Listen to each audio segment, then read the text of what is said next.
नहर का पानी ओवरफ्लो से किसान की गेहूं की फसल की बोवनी तबाह। मुश्काबाद में जल संसाधन विभाग की बड़ी लापरवाही सामने आई।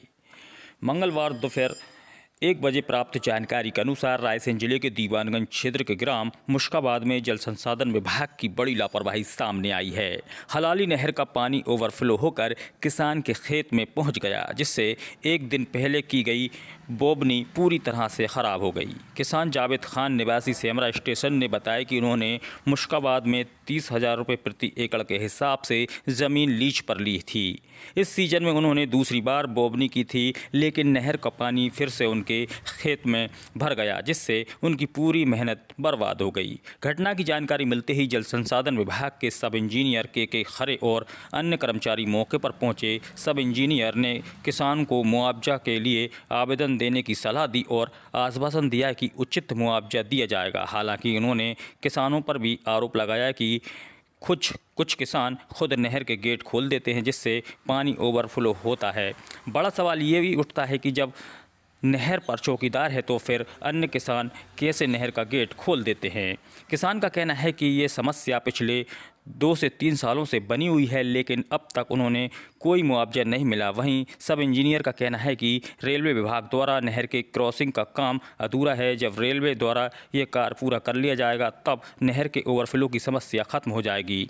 अब देखना ये होगा कि किसानों को क्या उनकी मेहनत और नुकसान का मुआवजा मिल पाता है या फिर ये मामला भी कागज़ों में दब कर रह जाता है।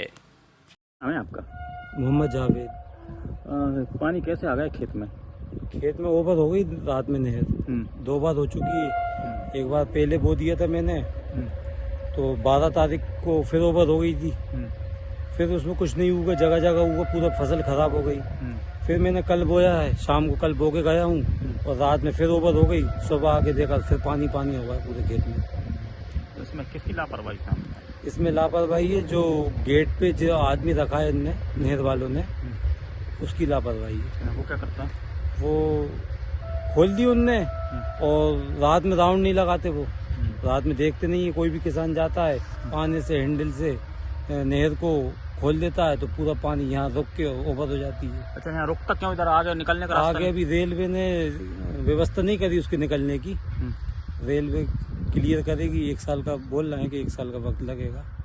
जब रेलवे पार हो जाएगी नहर तो फिर कोई दिक्कत नहीं आएगी। कितना नुकसान होगा वो? इसमें अपन 30,000 रुपये एकड़ से ज़मीन रखते हैं। दूसरे की ज़मीन है, पोली से रख रखी है मैंने। इसमें 2 बार बो चुका हूँ मैं, अभी फिर पानी भरा गया। तो कितना होगा टोटल नुकसान हुआ वो 2 बार? 45-50 हज़ार का नुकसान होगा कम से कम। अच्छा, हर साल होता है ऐसा? हाँ, हर साल। पहले मुनीब भाई के खेत में निकलती थी, अब उस बार उनके सामने रोकने से मना कर दिया था नहर को, तो मैंने अपनी जिम्मेदारी पे अपने खेत के सामने रोकवाई है। मैं कि यहाँ रोको, तो अब वो मेरे खेत में निकल रहा पानी। किसान के खेत में नहर ओवर होकर पानी चला गया, जिसका 2 बार नुकसान हो चुका है। क्या कार्रवाई होगी? आप आए हैं, यहाँ पर निरीक्षण किया है, तो इसका आवेदन दिलवा दीजिए और पटवारी जी को हम भेज के इसका सर्वे करवा लेते हैं। फोन लगा आ जाएगा। हाँ। सर्वा देखते हैं फिर और एसडीओ साहब से बात कर लेंगे। कुछ मुआवजा मिलेगा? क्योंकि मुआवजे का प्रावधान तो है, अब देख पटवारी सर्वे रिपोर्ट के ऊपर रहेगा निर्भर। सर्वे रिपोर्ट में क्या कहता है, कितना मुआवजा दिलवाता है। मुआवजा तो मिलता है मुआवजा। तो मगर सर, ये भी लापरवाही है, नहर ओवर क्यों हो रही है ऐसी? अब नहर ओवर क्यों हुई है, ये तो किसानों की वजह से हुई है। किसान ले गए पानी रात को खींच ज्यादा। रात को ज्यादा पानी किसान लोग ले गए, हमने तो पानी उतना नहीं छोड़ा। आपका चौकीदार भी वहाँ रहता है गेट पे? चौकीदार तो रहता है, लोकल रहता है, लेकिन वो आपके द्वारा रखा हुआ है, इसी काम के लिए रखा है। तो वो कहाँ चला गया था? वो बाहर, हाँ बोलो 12-1 बजे बाद किसान गए, वो खोल दिया उन्होंने जाकर। हाँ 12 बजे तक रहता है वो, किसानों ने खोल दिया होगा। अच्छा, कोई भी खोल देता है? वो ऐसा सिस्टम ही ऐसा है। सर, आपका परिचय? के खरे सब इंजीनियर हूँ।